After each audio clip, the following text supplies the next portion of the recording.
राजधानी राजधानी आज के जलसे के सदर मोहतरम शेख रशीद साहब मंच पे तस्लीम फरमा इस इलाके के तमाम पार्टी के जिम्मेदार और राष्ट्रवादी कांग्रेस पार्टी के तमाम शहर भर से आए हुए तमाम हमारे अहदेदारान इस जलसेगाह के अंदर तशरीफ फरमा तमाम बुजुर्ग हजरात, नौजवान साथी और जहां तक मेरी आवाज जा रही है ऐसी मेरी मां और बहनें, सबसे पहले मैं गुरुवार वार्ड के तमाम ही पार्टी के जिम्मेदारान और इस वार्ड के तमाम ही पार्टी के जिम्मेदारान का शुक्रिया अदा करता हूं कि आप लोगों ने मेहनत की, जद्दोजहद की कि हमारे वहां वीआईपी मेहमान आने वाले हैं, एमपी आने वाले हैं, मंत्री आने वाले हैं, हमको बजट लगेगा रास्ता और रोड बनाने के लिए। धोखा,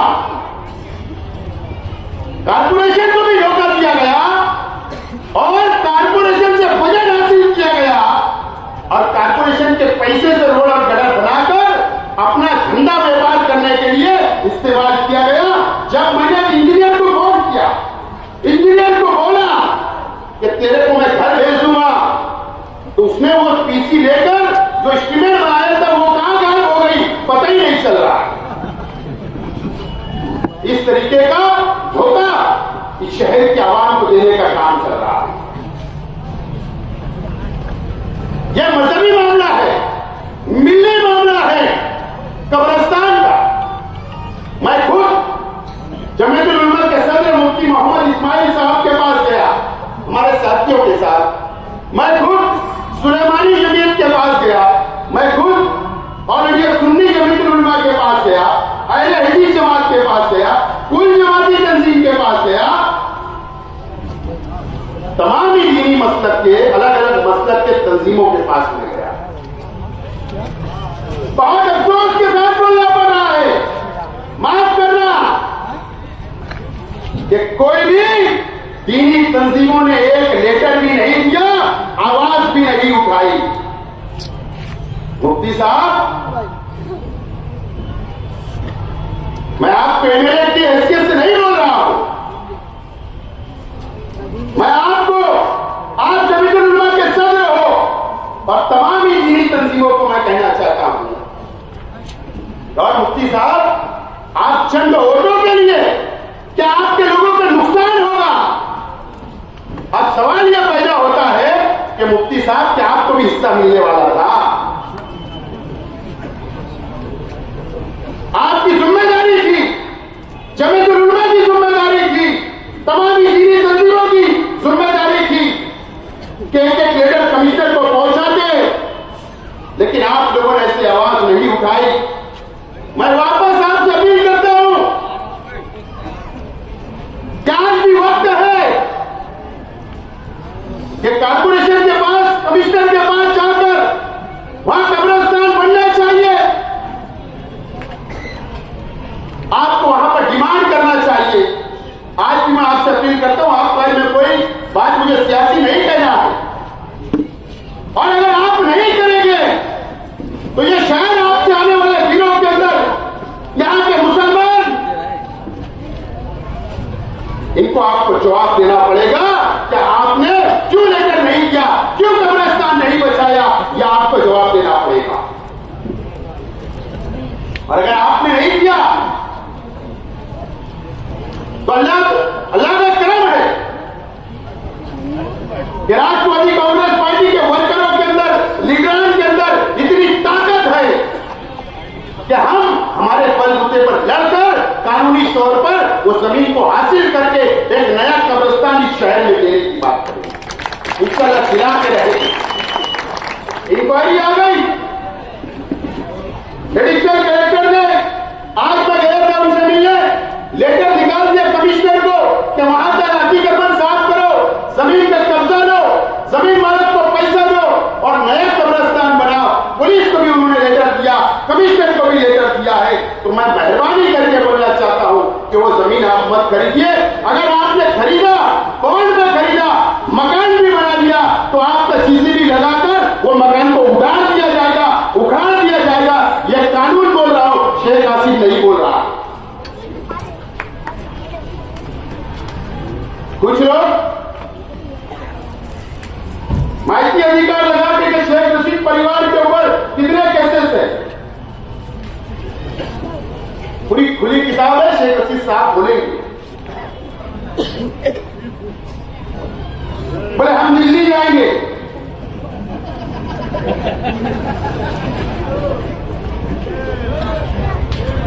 हम उस रास्ते में नहीं जाना चाहते।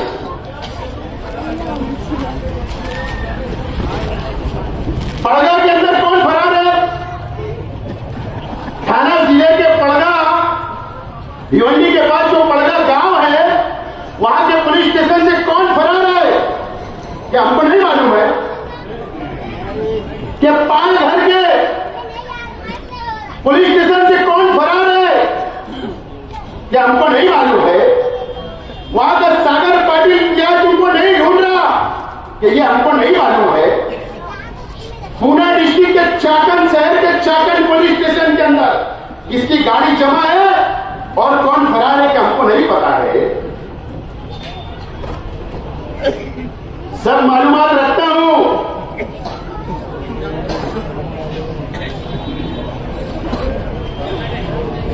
और हमने अगर ठान लिया तो शहर के अंदर रहना मुश्किल हो जाएगा, इतनी पुलिस ढूंढेगी।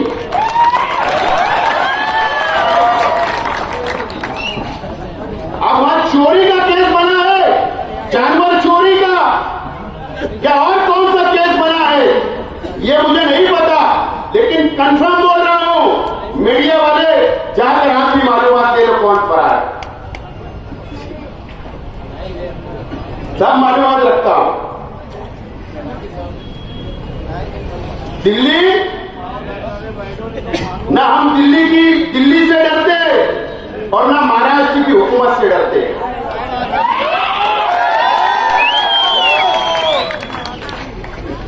ईमानदार है इसके नहीं डरते। लेकिन अब मैं दिल्ली जा रहा हूं, ये मुझे नहीं पता कि पशु संवर्धन डिपार्टमेंट कहां है, जो जानवरों का डिपार्टमेंट होता, मुझे नहीं पता है क्या?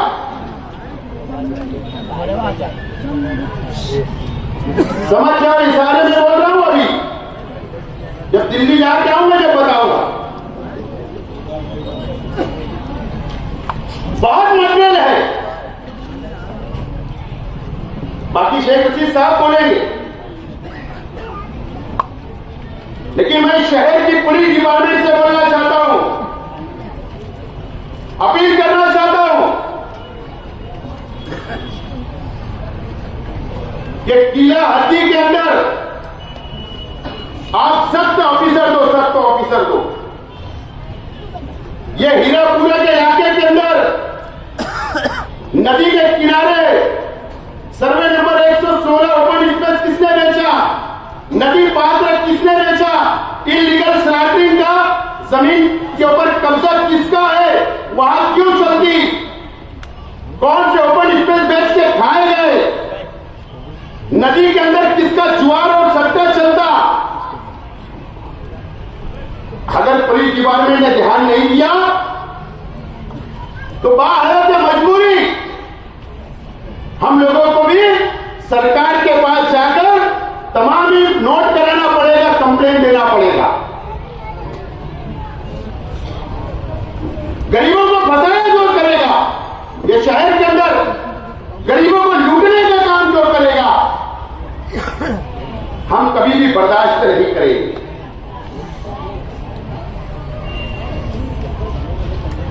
मैं ज्यादा वक्त नहीं लेते हुए, लेकिन शहर की दीनी तंजीमों से मेरी अपील है कि आप मैं जब आया था आपके ऑफिस में या जब मैं आपके पास आया था तो सियासी चश्मा उतार कर मैं आया था, लेकिन मुझे नहीं पता था कि आप सियासी चश्मा पहन लोगे। अगर आप बोलते उसी वक्त बोल देते मुंह पर तो मैं भी सियासी बातें करता, लेकिन दुनिया गोल है, सबको मिलना पड़ता है, एक दूसरे के काम होते हैं, यह हमारा काम नहीं है। अल्लाह ना करे कि आपके सामने हमको झुकना पड़े, अल्लाह ना करे कि आपके आगे हाथ फैलाना पड़े, ना हमारे वर्करों को ना शहर को, लेकिन आपकी जो जिम्मेदारी है, आपकी मिली जिम्मेदारी है, आप चीनी तंजीमों के जिम्मेदार हो, आपकी ज्यादा जिम्मेदारी है शहर की कि आपको कब्रिस्तान के लिए आवाज उठाना है, और वो भी मुसलमान देश के घर है और आप खामोश हो। मैंने कहा इससे पहले कि वसई ईरान के अंदर कब्रिस्तान बन रहा था, तामीर हो रहा था, वहां पर हिंदू फिरका परस्त तंजीमों ने जाकर तोड़ फोड़ कर दी, मोर्चा निकाला और वह कब्रिस्तान का काम रुकवा दिया, और यहां पर मुसलमान देश के घर आए और आप खामोश हो। ये बहुत अफसोस की बात इस शहर के लिए, मस्जिद और मीनारों का शहर, हमको गर्व है, फख्र है हमारे शहर पर, लेकिन आपकी खामोशी के ऊपर अफसोस है। ये बात आपको याद रखना चाहिए। या तो आप लोग फतवा निकाल लो कि नहीं वो कब्रिस्तान नहीं बनेगा, नहीं वहां कब्रिस्तान की जरूरत नहीं है, नहीं कब्रिस्तान ये उस जमीन के ऊपर नहीं बन सकता, हम लोग खामोश हो जाएंगे।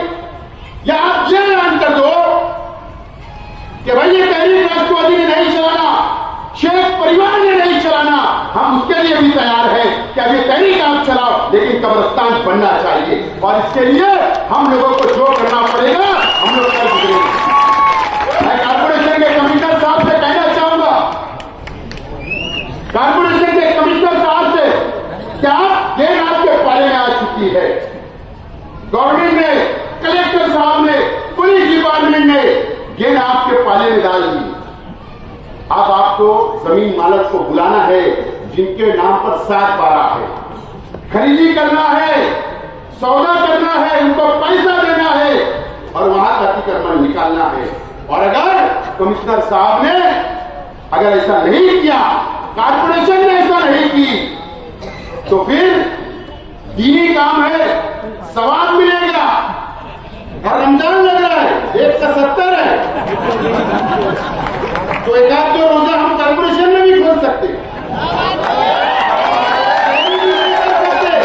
नमाज भी वहीं पढ़ सकते, अफ्तार भी वहीं करेंगे, लेकिन इतनी आसानी से आपको भी हम छोड़ेंगे नहीं। ये बात आपको और कमिश्नर को नोट कर लेना चाहिए। ज्यादा वक्त नहीं लेते हुए बाकी शेख रशीद साहब बात करेंगे। आप लोगों से अपील है कि कब्रिस्तान ना खरीदे, और रमजान मुबारक की मैं एडवांस से आपको मुबारकबाद देता हूं। अल्लाह से दुआ करिए, खास तौर पर यहाँ पर आज तोराब सेठ की कमी महसूस हो रही जो आज हमारे बीच में नहीं है, अल्लाह उनकी मग़फ़िरत करे, उनकी जन्नत फिरदौस में अल्लाह ताला मुकाम अता फरमाए, और तमाम ही मरहूमीन इस शहर के जो लोग गए उनके लिए भी मग़फ़िरत की दुआ करता हूँ। शुक्रिया, खुदा हाफ़िज़।